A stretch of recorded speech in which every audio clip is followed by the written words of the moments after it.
tools that I'm going to use today, besides the ruler, I'm going to use my Acorn Precision Piecing Spray. I don't leave home without it. So all of my fabrics are pre-treated before I cut. I don't want them to shrink after. This is the Acorn Precision Piecing Glue. It's a temporary basting glue, does not harm your fabric. It's environmentally safe. I don't sew without it anymore, even doing straight line seaming. That's the refill. You can just buy the little bottle with the little adapter on it. This is the Acorn Precision Piecing Pen. This liquid goes in the pen. The pen is spring-loaded like a felt tip, so it's going to put liquid on your seam allowance. I always have my handy fabric seam presser. I love this. These are the new colors that they're only temporary. When these are gone, I think this printing, then they're not going to remake them. This is just a limited edition color. Limited edition. That's the word I wanted. This is a stiletto for helping feed your seams through. And then on the other end is a silicone rubber part of the tool that helps keep your fingers away from your iron when you're doing small pieces. Very nice tool. So those I will be using a little bit today too. I like my 4.5-inch Creative Grid square. It came in particularly handy when cutting my basic squares for the squared block. The other tool that I use a lot is Karen Montgomery's quick trim ruler. This is a 3-inch, yep, 3.5-inch, and it has the 1/2 inch and the whole inch. So I'll show you why I use that today too. So let's point out on the ruler first, because it's very confusing. You can use this ruler for a 3-inch finished and a 6-inch finished. So you have a lot of lines on here, and you have to read this little note here in the center to tell you which size, for which size block you're going to make, which size to cut your fabrics. When Karen does hers, she actually goes into better detail on where and how to cut your fabrics. But I wanted to do a 6-inch finished, so I'm going to show you as we go through this what all these lines are for. So this is the block that we're going to make. There's the block we're going to make. And actually there's 2 blocks that we're going to make. And you can actually, there's different ways of layering them out. But this is the block that we're going to make. Now you can make this block with a solid center. You do not have to do a 4 patch in the center. But I kind of want this to go to almost a Storm at Sea look, so I did the 4 patch. When you do the 4 patch, you're going to cut your 2-inch strips, sew them together, and then you're going to trim. That's one of the cool things on this ruler, is here is your 4 patch. So you can make sure that your 4 patch is right on. So you have your lines going this way, and you have your lines going the opposite way. So here out here, they're actually showing you your 1/4 inch seam all the way around. So you're going to trim and trim. You can spin your block, straighten it up, spin your block, and you can trim and trim. This is important, that your block be a nice 3.5-inch square, because on this particular block, if your centers are too big or too small, the other portions aren't going to line up. So we've taken, let's set those aside. So we've made our 4 patch. And then it wants you to cut your background fabrics at 4.5 and 3.5, and 4.5 and 3.5 on any of your second color choices. So I can get rid of that because that was just to show you the lines. The next thing that you're going to have to do is you're going to have to cut these in half diagonally. And seriously, any ruler will work. You just lay them out, lay your ruler down. But I like this ruler because it has a straight line going across the bottom. So I can make sure that's a white line so it's not showing up very well. See right there, the white line? Mm-hmm. So I'm going to cut corner to corner. So I just want to make sure that I'm right on. I put a new blade in. And there's my half square triangles now. You need to do that on the 3.5, and you need to do it again. Let's do the green one so it'll show up a little better. So again, I'm laying that straight line just across the bottom edge, so I'm not wobbling. I'm just making sure that I can get a nice clean cut. So now you have your 3.5 and you have your 4.5 cut. The first thing that you're going to do is you're going to sew. There's my 4 patch. So the first thing that you're going to do is you're going to sew your triangles top and bottom. Now here's a little pointer because of what I'm doing. I want my block to start to turn this way. Can you see that it's going? There's making a little S curve here, little S curve here, S curve, and there's a little C curve. I guess it's a C curve. So you have to make sure that you have your points on the right sides. So I've done that. Let's set this aside. So I've sewn a set for you. Now, this is where, get my iron heated up. This is where I use my acorn glue. So here's where I use, nope, we have to go back, Dave. I missed the major part. So you have to sew these on. Let's go back. You have to sew these on. But how are you going to place them? You have all these wobbly ends. So what you're going to do is you're going to fold this in half and you're going to crease it. You can use your pressing tool for that. Yes, too. that's what I do at home. Actually, I use my pressing tool instead of my fingers because I get a nicer, even, crisp fold. Let's do it on this one. Let's just finger press that. You don't want to iron it because you don't want it to be permanent, but you want a crease that you can see. So now what you're going to do is you're going to line that crease up with your straight line going across. So your point will come out here. Your point will come out to here. So you're going to sew that line. That's where I use the glue. I just put dabs of glue on each side. Does that show up, Gabe? Mm-hmm. There's your little dabs of glue on each side. This will hold it in place. And I do both sides before I start to sew. Then I have to show you something else. So I had this all outlined on how I wanted to do this. Because one of the things that happens when you do these, all right, there's my crease, there's my straight line, and see, you'll see that now your straight line is going right into your other piece. So you want to take those to your mat,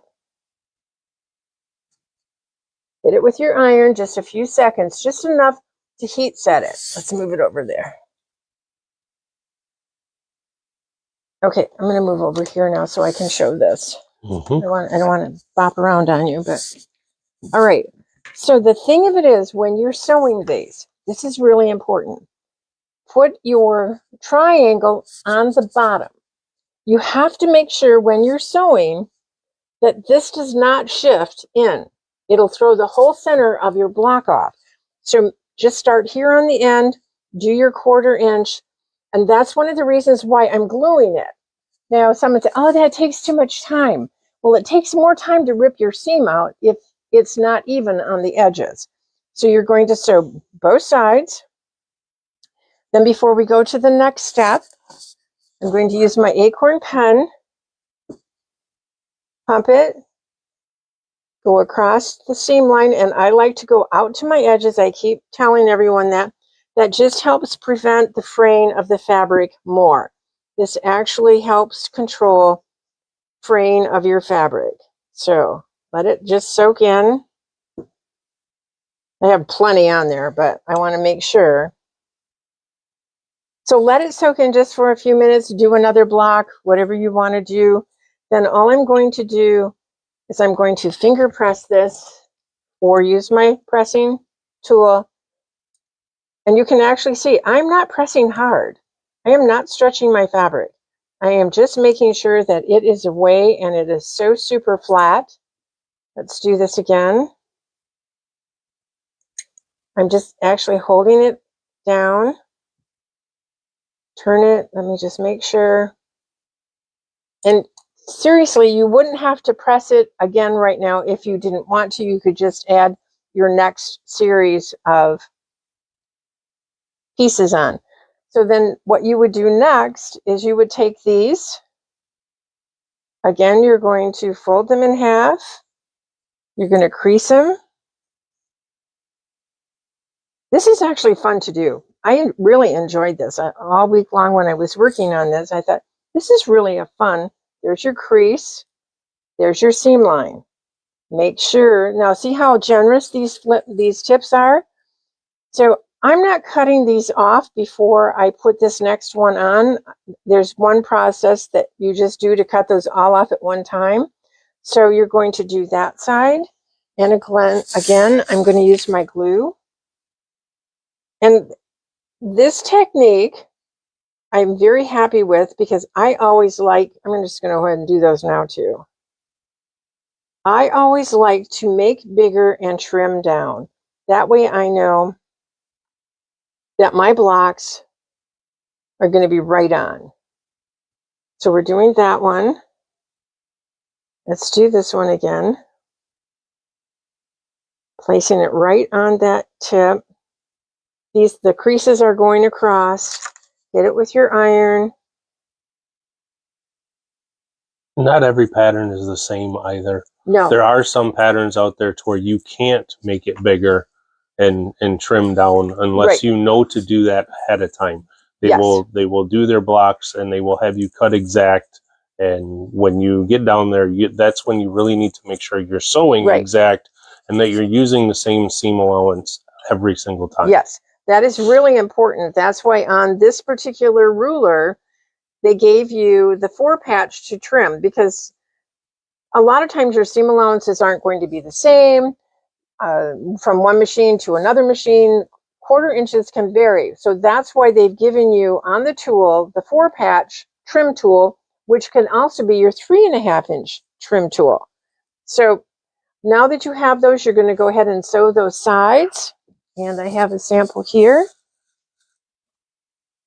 So let's do this one. I've already sewn this one down. I did this all in steps for you. So you've done your first sides, you've done your second sides. Let's press these open. And I want to show you how we're going to trim this because the next step is to trim. All right. So let's just finger press. And it's actually a really good one to show what the liquid's doing. Yes. You can see it's highlighting the seams. Yes. It's also setting your threads. Yes. Someone asked me about that, about do I press my seams? Because old school, which is a true school, is before you ever press these open or flip them, you're going to heat set your seams. I keep forgetting to do that, but once I've done the liquid, I don't feel that it's personally necessary to do that. That's just because you're going to set them when you iron them. So again, we're now pressing this open. This finger pressing. I am going to use my iron now to make sure that those are nice and flat. Again, the weight of the iron is doing it. I am not pushing or stretching. Okay, so let's come over here. I don't want to bounce around on Gabe too much. Now, here's where all of these different markings come in. Maybe here, right there. So this white square right here, this white square right here is your center. So now what you're going to do is you're going to lay that white square dead center. Oh, that's showing up pretty good, huh? Mm-hmm. Right on. So last night when I was doing this, a few of these were way off. My under fabric had switched over, so I had to go back over and make sure that this line was straight. So that's pretty good. So what we're going to do now is we're going to trim. We're going to trim here, and we're going to trim, oh, nothing like a nice sharp blade here. All right, we're going to turn this all the way around. We're going to put that white center block back in the center, and we're trimming off the other two sides. And then I want to show you why I love this technique. As Gabe said, sometimes when you do this block, they have you cut the setting triangles so close that when you press them open, sometimes your seam allowances makes them a little wonky.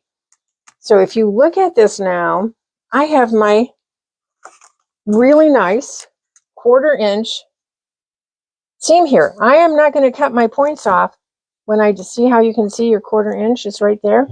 I am not going to cut that off when I sew. So when you do this, look how nice those points line up when you do your seam. I just did these. This was late at night when I did up these samples, and they just came out. So another little tip on this is check your 1/4 inch seams. If your 1/4 inch seams, run a few pieces of fabric. Check it with your ruler. If you're under or over, adjust your needle position or set up a tape guide. We have some tools coming in later on. I hope they come this month. The mats that go on the from Riley Blake. We have some Riley Blake seam allowance guides that are coming in that you actually just tape to the bed of your sewing machine, so it will help you with your 1/4 inch running it straight. We've had a lot of older people say they have trouble keeping their 1/4 inch seams straight, so we ordered something in for that, but that's a later project. Okay, so again, now we have to do our next row. Again, I'm setting these so that I am continuing the C. I'm going to continue the C. So this one needs to go here, and this one needs to go here. Again, you're going to do the same thing. You're going to fold these in half. You're going to crease them. Let's not crease them on the block. You're going to crease these in half. You're going to line them up so that that crease is right on that point. So there's your point. That's where your seam is going to intersect. So you're just going to lay that. Now, I will tell you, if it's not perfectly right on, if you're off just a few threads one way or the other, we trimmed down. As long as you've got plenty on each end, you will be fine. Again, we're going to glue. I'm just going to glue these in place. I don't want it to shift. If you use pins, it will still shift.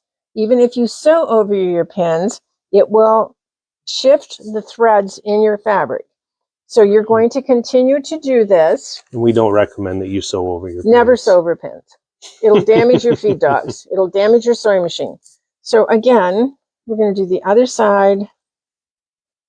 At home, I do both sides at the same time. So that way you don't have to keep doing the glue. We'll just do it. And now again, I'm going to find, there's my crease. There's the little inverted V there. There's the V. I'm just going to move it out to the edge. Make sure that these are lined up. So again, this is what you have to watch. Let's go to the iron. It's not a hard block to do. It's a lot of pieces, but it is not a hard block to do. So again, I'm going to turn this over, and you need to make sure that these edges are all straight. You don't want this to slip under, and sometimes your feed dogs want to do that. That's why I use the glue. You're going to sew those two sides, then you're going to take your larger pieces. Once you've done that, you'll do the other two sides just like we did with the small one, and you'll end up with this. So here we are. I'm going to move to the iron. I'm going to move to the iron. Okay, Gabe. Sorry about that. I try not to move around too much on him because cameras can make people seasick. All right, so there's doing my acorn precision piecing product. Yes, you can see how it's soaking in. And again, I bring it out to the edge because I hate my fabric when it's all messy and fraying, because you have to get rid of those strings because they can show through on your finished project. Gabe has lots of times when he's quilting, has to go through and clip all those threads. All right, I'm going to finger press it open. I'm just going to make sure that we have a nice even crease. Oh, that tool is so nice. Press. Oh, that lays so nice and flat. Look at that. See, there's no ridge. There's hardly a ridge there. So what we're going to do next, set the iron down, bring it to the side, let the weight of the iron do it. You don't want the weight of the iron to press down and stretch your blocks. Oh my gosh, look how pretty that one is. All right, let's trim, because this is the next size up. Again, here is the square that you need to focus on. That's your inside square. So again, we are going to lay that. Oh, that shows up nice on those colors. We're just going to lay that in the center. Look how nice that nestles. It nestles right in here, all the way around. And so what we're going to do is, if I had my circle mat, and yes, thank you, Anna. I know I keep forgetting to bring it back. We're going to trim. If we had the rotating mat, we could do that on this one and just continue to go around without moving it. I did not bring my rotating mat, so again, it's a good learning experience. Center your square. Make sure that you're on all of your edges. Looks nice and even there. Yep. And then we're just going to trim off. And truthfully, this little bit of trim waste does not bother me. And there you have your beautiful finished 6-inch square to square, square on square block. Look how pretty these are going to be. I don't know the order that I'm going to put them in yet, but look at all the different variations that you can get. I should have done a fourth one, and we would have shown the green. Or we can do this. You can put all of them in. You can play. Maybe go this way and then put the green in there. So what we're doing is we're creating this movement. So that's square squared tool. I hope that wasn't too confusing for you today. Because when you read the instructions, sometimes it just doesn't make sense, and they don't show you to sew on your triangles, your half square triangles, and the placement. So I hope those little tricks will help you today. This is a great fun block. This will make a 3-inch or a 6-inch finished. Okay, that's the tutorial. All right, everyone. Yeah, I hope you have a great week. Supposed to have some good weather temperatures. Glenn's talking about tapping the trees for syrup. So happy stitching, everyone. Yep, happy quilting. All right, everyone. Yeah, I hope you have a great week. Supposed to have some good weather temperatures.